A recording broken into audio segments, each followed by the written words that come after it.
Fala galera, bem-vindos a mais um vídeo aqui do canal Filho de Peixe. O tema do vídeo de hoje, como vocês já viram na arte, análise pré-jogo de Santos e Bahia. A bola rola nesta quarta-feira, às 7 horas da noite, na Vila Belmiro. E nesse vídeo a gente vai falar tudo, mas tudo mesmo, sobre mais essa partida importantíssima do Santos na sequência da temporada. Antes da gente entrar no mérito do vídeo, no comentário sobre o jogo, aquele ritual de sempre, se você está chegando aqui pela primeira vez, muito bem-vindo, se inscreva no canal, ative o sininho para que você receba esse e outros vídeos assim que eles forem publicados. Gostou desse vídeo? Deixa um like, isso é muito importante para que o YouTube recomende o meu conteúdo para o maior número de pessoas, e não se esqueça também de compartilhar esse vídeo nos seus grupos de WhatsApp e de Telegram, assim você leva o meu conteúdo para o maior número de pessoas. Queria mais uma vez agradecer a todos que têm chegado no canal, todos que se inscreveram aqui no canal Filho de Peixe. Nas últimas 2 semanas ganhamos mais de 100 inscritos, estou muito feliz com o crescimento do canal. O produtor de conteúdo, a mídia independente, depende da sua audiência e eu fico muito feliz a cada inscrição, a cada like, a cada visualização. Vocês me motivam a continuar trazendo conteúdo aqui para o canal, tá certo? Mas vamos à análise desse jogo muito importante dessa quinta rodada do Campeonato Brasileiro. E antes de falar de tática, de escalação, projetar, mostrar os campinhos aqui, aquele ritual que vocês já conhecem, todos vocês que já estão aqui há algum tempo no canal Filho de Peixe, um pequeno comentário sobre o caso do Eduardo Bauerman, já que ele era titular do time, considerado por muitos o melhor zagueiro do elenco. Hoje tivemos uma definição. Gravo esse vídeo por volta das 10h30 da manhã da terça-feira. O Santos acabou de divulgar uma nota comunicando que o Eduardo Bauerman foi preventivamente afastado dos treinos do Santos. Para quem não sabe, ontem, na noite da segunda-feira, a revista Veja, um dos veículos mais conceituados do país, divulgou uma reportagem com conversas do Eduardo Bauerman com o apostador, com o aliciador envolvido nesse esquema criminoso. Inicialmente o Bauerman era investigado, disse a diretoria, confirmou que foi procurado por um aliciador, mas que teria recusado a oferta. Mas a reportagem da revista Veja mostra prints e o Ministério Público diz que tem provas de que o Eduardo Bauerman recebeu efetivamente 50 mil reais para primeiro levar um cartão amarelo, ele não conseguiu levar esse cartão e depois tomou um cartão vermelho contra o Botafogo. Um breve comentário, porque eu não sou advogado, não sou juiz, não sou promotor, mas eu não vou me eximir de fazer um comentário. A presunção de inocência é um direito previsto na nossa Constituição. Constituição que é o nosso ordenamento, né? É a mãe de todas as regras, todas as leis do Brasil. E o nosso ordenamento jurídico, além de dizer que todos são inocentes até que se prove o contrário, diz que ninguém será considerado culpado até o trânsito em julgado, que significa a fase do processo em que o investigado, o acusado, não possui mais alternativas de recursos, ele não pode mais recorrer e que a condenação dele é efetiva. Então, a linha do canal Filho de Peixe, a linha que eu adoto como jornalista formado, jornalista de profissão, será essa. Até que todos os recursos sejam esgotados, o Eduardo Bauerman não pode ser considerado culpado. Mas eu acho que o Santos toma uma decisão correta para que o Eduardo Bauerman agora dedique o seu tempo exclusivamente a se defender, para que ele não, eventualmente, para que ele não tenha problemas de ser acusado de entregar um jogo, que ele possa cuidar da sua imagem, se defender. Se for comprovada a sua inocência, retorna. Se for comprovado a sua culpa, infelizmente acho que é caso de rescisão de contrato e eu lamento que o jogador possa ter colocado a sua carreira em risco por conta de 50 mil reais. Mas agora as investigações seguem e as autoridades públicas terão o dever de esclarecer esses fatos. A gente lamenta por se tratar de um jogador do Santos, tá certo? Então, ponto final nessa história, página virada. Vamos falar agora do jogo dessa quarta-feira entre Santos e Bahia. O Bahia vem embalado, uma boa sequência na temporada, 2 vitórias consecutivas no Campeonato Brasileiro, vence o Vasco em São Januário há 2 semanas e nesse final de semana que passou, vence o Curitiba em Bahia por 3-1 e também já havia vencido um jogo da Copa do Brasil contra o Volta Redonda por 4-0.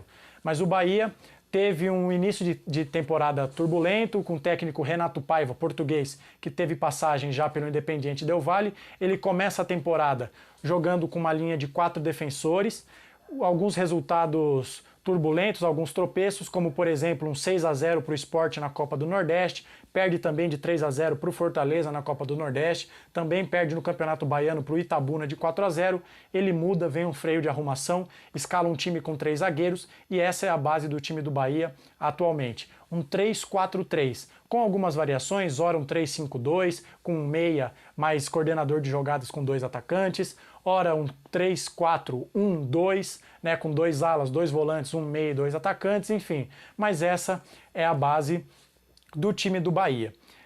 Tem uma questão do time considerado titular, né, o provável Bahia.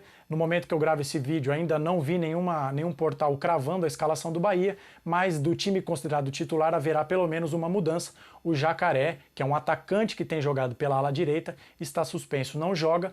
O Renato Paiva deve escalar, pelo menos ao meu ver, de tudo que eu vi de informações, deve escalar o lateral Cicinho, que já teve passagens pelo Santos, é um reserva imediato, começou o ano como titular, foi sacado em razão da má fase. Inclusive a má fase é apontada por alguns como uma possibilidade do Renato Paiva escalar o Ademir, aquele do Atlético Mineiro que o Santos tentou contratar não faz muito tempo, como ala direito. A grande questão é que já vi declarações do Renato Paiva falando, né, de uma eventual dificuldade do Ademir ali de jogar como um ala, apesar de ter liberdade para atacar, também tem uma necessidade de recompor defensivamente, então provavelmente acho, sobretudo considerando que o Bahia jogará fora de casa, que o Renato Paiva deva optar pelo Cicinho. Então a provável escalação do Bahia deve ser a seguinte: Matheus Felipe no gol, aquele goleiro que jogava no Fluminense até a chegada do goleiro Fábio, então Matheus Felipe, o Cicinho na ala direita, a trinca de zaga com Canu, David Duarte e Rezende, e na ala esquerda Matheus Bahia. No meio de campo acredito que ele vai jogar com Acevedo, que é um jogador estrangeiro, uruguaio, salvo engano, mais defensivo, o Iago Felipe ou o Tassiano, ou até mesmo o Danielzinho, que é o meia, tá? E na frente o Biel, na outra ponta o Cauli e o homem-gol, o centroavante, o Everaldo. Everaldo, que é o jogador com o maior número de gols do Bahia na temporada, tem 10 gols na temporada, só a título de comparação, o Marcos Leonardo, que é o nosso fazedor de gols, o nosso centroavante, tem 8, tá? E o Marcos Leonardo, já fazendo essa transição para falar do Santos, se apresentou nessa segunda-feira na Granja Comari para a preparação da Copa do Mundo Sub-20, ele que vai defender o Brasil. E se o Brasil chegar na final, é um dos times mais fortes, é tido como um dos favoritos, o Marcos Leonardo perderá até 10 jogos, tá certo? Então vamos agora falar do time do Santos e depois a gente encerra mostrando o campinho, mostrando os encaixes, né, para falar do que eu espero desse jogo. O time do Santos, já como disse, né, o Bauerman afastado, existia a expectativa de que ele voltasse ao time titular. Na última rodada, Messias e Joaquim compuseram o miolo de zaga. Também teremos uma outra mudança, porque o Rodrigo Fernandes tomou o terceiro cartão amarelo, não joga. Então o Camacho deve ser mantido no time, mas o Dodi volta de suspensão. E no mais, apesar dos retornos do Maicon, que ficou de fora do jogo contra o Cruzeiro por conta de um entorse no tornozelo, e da volta também do Lucas Barbosa, que se machucou na estreia do Brasileirão, aquele jogo contra o Grêmio, são jogadores que ficam à disposição. Pelo que eu vi, matéria do Globo Esporte, o Sandri ainda não vai estar disponível, porque ele ainda está tratando uma infecção por conta da cirurgia que ele fez no rosto. Então o provável Santos deve ir a campo com o seguinte time: João Paulo no gol, Natan na lateral direita, Messias, Joaquim e Lucas Pires, Camacho, Dodi, Lucas Lima, Mendonça pela esquerda, Braga pela direita e David Washington, o presidente, o menino do Sub-17, no comando do ataque. Apesar do Mezenga ter sido contratado para ser o reserva imediato, para até blindar o David, que é um garoto de 17 anos, dessa responsabilidade de ser o homem-gol do Santos, vejo o David hoje à frente do Mezenga, justamente por conta do Mezenga não estar inscrito na Sul-Americana, não jogou naquele jogo contra o News Old Boys. O David tem tido mais minutos dentro de campo e acho que nesse momento ele está à frente do Mezenga, tá certo? Mas no momento que eu gravo esse vídeo, por volta das 10h30 da manhã, ainda não vi nenhum repórter, nenhum setorista dizendo o provável Santos, mas com tudo que a gente tem à disposição, por tudo que a gente tem visto no trabalho do Odair, acredito que essa deve ser a escalação do Santos, tá certo? E só pra gente finalizar, mostrando aqui para vocês o campinho para falar do que eu acho que é o grande desafio desse jogo. O Bahia, como já falei, como vocês podem ver, no campinho joga com 3 zagueiros, tá? Então, a grande questão desse jogo é a seguinte: Geralmente, o Santos faz a marcação da saída de bola do adversário com dois jogadores mais avançados, o Marcos Leonardo e o Lucas Lima. Depois nós vemos duas linhas de 4, né? O Mendonça aberto por um lado, o Braga aberto pelo outro, os nossos dois volantes e depois a linha de zaga como vocês já estão acostumados. O que acontece, o que eu projeto nessa questão específica do Bahia? Vamos considerar então uma situação em que o Bahia está com os 3 zagueiros, ele vai espetar os seus alas. Independente de quem vai jogar pela direita, o Cicinho, e na ala esquerda, o Matheus Bahia. Os alas vão passar para a linha do meio de campo, ou quem sabe até, numa eventual situação de posse de bola, eles podem se aproximar dos jogadores de velocidade, o Biel e o Cauli. Então vamos imaginar a seguinte situação hipotética. O Bahia está com a posse de bola na ala esquerda, né? Então o Biel tem a posse de bola e o ala, o Matheus Bahia, vai ter essa liberdade para ultrapassar. A gente fica claramente numa situação de 2 contra 1. O Biel com a bola, o ala passando. Vamos nos colocar no lugar do Natan, que é o nosso lateral direito. Numa situação de 2 contra 1, o que o lateral faz nessa situação? Ele marca quem está com a bola e esquece quem está passando? Ele vai em quem está passando, mas deixa o cara que está com a posse livre? Então, essa questão de inferioridade numérica pode ser a grande questão, o grande problema do Santos nesse jogo.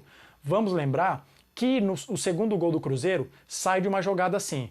É claro que a jogada sai num contra-ataque, né? O Santos vai para o ataque, o Rafael pega a bola e repõe rápido. Mas vamos rememorar o lance do gol. O Matheus Vital pega a bola, carrega, ele vem vindo com a bola e o lateral esquerdo, Marlon, acompanha. Então o Matheus Vital está com a bola e o ala está passando por aqui. Naquele momento o Gabriel Inocêncio já está em campo. O que ele faz? Ele marca o Vital ou ele marca o Marlon? Ele marca o Vital ou ele marca o Marlon? O Vital toca a bola pro Marlon, o Marlon tem espaço e condição de cruzar a bola para a área, o João Paulo espalma no pé do Wesley, o Cruzeiro faz o gol. Então qual que é a grande questão, qual que é o grande duelo tático que eu prevejo para esse jogo? É ver como o Odair vai postar o seu time em campo para evitar que os nossos laterais, Natan e Lucas Pires, que não são sumidades na marcação, não fiquem o tempo todo no mano a mano contra jogadores dribladores e de velocidade. Aí a grande questão é a seguinte: o Rodrigo Fernandes é um jogador de mais intensidade, de mais pegada. No seu lugar vai jogar o Camacho, que é um jogador mais lento. O Dodge a gente sabe que é esse jogador intenso. É o motorzinho, ele cobre os laterais, ele leva a bola para o ataque, ele desarma muitas bolas. Mas é um jogador só. Você não pode sobrecarregar um único volante, já que você joga com 2. Então a grande questão é, o Camacho vai dar conta de cobrir os laterais? O Camacho vai dar conta de ajudar que os seus companheiros não fiquem no mano a mano, expostos no 1 contra 1?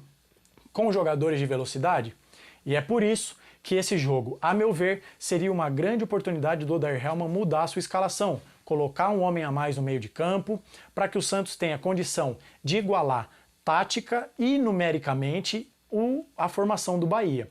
E também ter condições de reter a posse de bola, para que os nossos atacantes sejam municiados. E aí, com isso, você pode fazer uma linha com 2 atacantes, o David e o Mendonça, porque todos nós sabemos que o Mendonça rende mais como um segundo atacante e não isolado na ponta. Então assim você uniria o útil ao agradável. Você povoaria o meio de campo, evitaria que o seu adversário tivesse situações de superioridade numérica quando estiver com a posse de bola e ainda você tem condições de ter mais a posse de bola para criar jogadas e colocar os seus centroavantes, os seus atacantes de um modo geral, na cara do gol. Mas por tudo que a gente tem visto do trabalho do Odair, eu particularmente me surpreenderia se ele mudasse a escalação e mandasse a campo qualquer outra coisa que não fosse esse 4-3-3 que a gente já está habituado.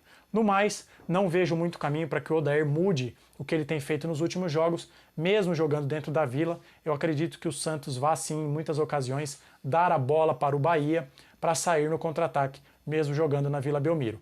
Mas é isso, essa é a análise pré-jogo de Santos e Bahia. A gente espera que quando voltarmos aqui com o pós-jogo, seja com uma vitória do Santos, porque é um jogo muito importante. O Bahia tem 6 pontos e está na 9ª colocação, o Santos tem 4 e está na 14ª, então é literalmente um jogo de 6 pontos. O Santos pode passar o Bahia, ir a 7 pontos, para evitar que, caso tropece, com a sequência dos jogos da rodada, despenque ainda mais na tabela. Quero ouvir o que você tem a dizer, diga aqui nos comentários o que você acha desse caso do Bauerman, diga com respeito, é claro, lembrando que ninguém será considerado culpado até o trânsito em julgado. Diga o que você espera desse jogo, arrisque um palpite, fique à vontade. Diga também o que você acha dessa provável escalação do Santos, se você concorda com o que eu disse, que esse é o jogo de uma oportunidade para o Odair mudar o esquema tático para não deixar que o Bahia se crie jogando dentro de casa. Gostou desse vídeo? Deixa um like para que o YouTube recomende o meu conteúdo para outras pessoas e compartilhe esse conteúdo nos seus grupos de WhatsApp e de Telegram para que esse vídeo chegue ao maior número de pessoas, tá certo? E se você chegou aqui pela primeira vez, seja bem-vindo, se inscreva no canal, ative o sininho, habilite as notificações para que você receba esse e tantos outros vídeos assim que eles forem colocados no ar, tá certo? Então nos vemos no próximo vídeo, o pós-jogo de Santos e Bahia, que a gente espera que seja um jogo de 3 pontos para o Peixão. Um abraço a todos e até a próxima!